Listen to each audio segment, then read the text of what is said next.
Look, crazy week, crazy 48 hours, right? It looks like Canelo Alvarez, he's obviously the top star in boxing. Looks like he's going to be fighting Jake Paul in a novelty fight.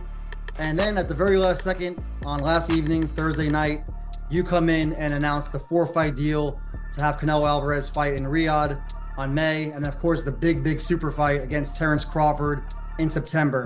How did it all come together and how did you salvage everything at the last minute?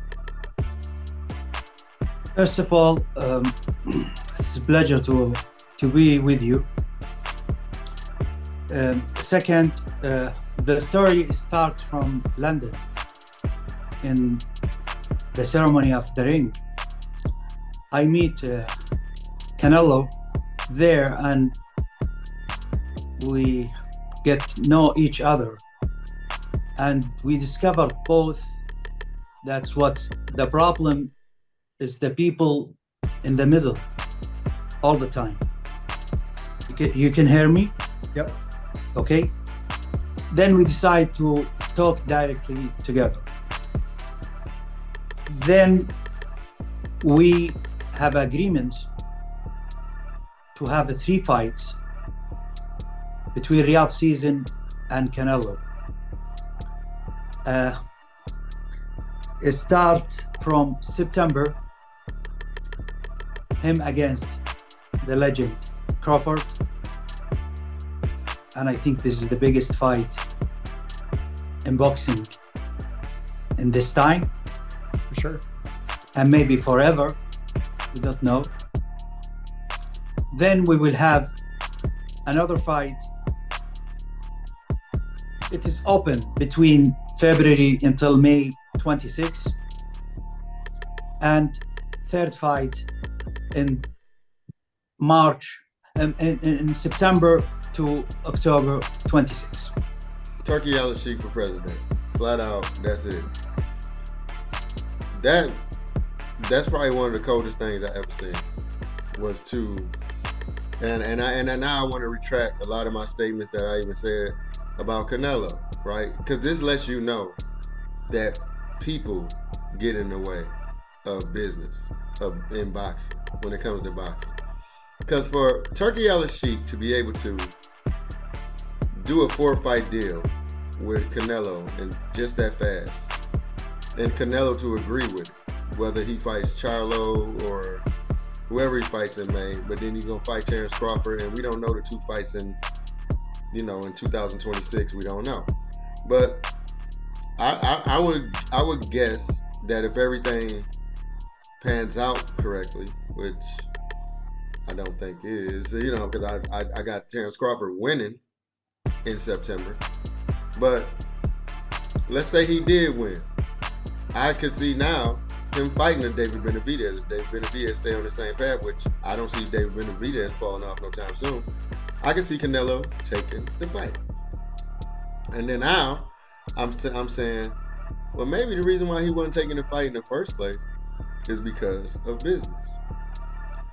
Somebody's in the way, and a lot of people don't. We want to see the fights. Okay, I'm a boxing fan. I love boxing, so I always want to see the best fight the best. But when you get behind the closed doors, if the money ain't right, if the split ain't right, if the ring size ain't right, if the gloves ain't the right gloves, there's so many other things that go inside of negotiations. Rehydration clauses. Just down the line, people forget, like who gonna be the judges. That's another thing, because maybe one fighter don't like this type of judge because this judge always making it a tie when I really won 10 rounds or 2, So I don't want that judge. If that's gonna be the judge, I don't want this fight because 9 times out of 10 we might go to decision. All these different type of things. But something be getting in the way. For Turkey to be able to do that and just like that, like, yeah, okay, Jake Paul fight is on. No, it's not. We gonna do it like this. That means that Canelo always been willing. Somebody was in the way. Now, I don't know if it's Al Heyman. I don't know what it is. I do know Bob Arum was in Terrence Crawford way and in Shakur Stevenson way, because these are two generational talents. Shakur Stevenson is a generational talent. Terrence Crawford is a generational talent. So if he can't get the big fights because Bob Arum got a problem with Al Heyman, I mean, it's kind of like how Oscar De La Hoya did with Floyd, right? Oscar De La Hoya couldn't beat Floyd Mayweather. So he got every single fighter he could think of, and he backed him. He even gave him so-called blueprints. You can't give a blueprint to something you didn't win, but he's trying to give Ricky Hatton this. Oh, yeah, Ricky Hatton, what's your name? Ortiz, all of them, Canelo, everybody. It ended up being promoter against promoter. And then when Floyd gets Gervonta, it's the same thing. Now it's Floyd fighters Gervonta, and so my fighters, I want them to knock off Gervonta. It wasn't about boxing. We needed this to be about boxing. Turkey is making it about boxing. It's not about no personal feeling or who I like more, none of that. It's who do we want to see fight? And we all know. Like, everybody knows that Errol Spence should have never been offered the fight with Fondor. You never fought at 154. You got beat badly by Crawford in July of 23.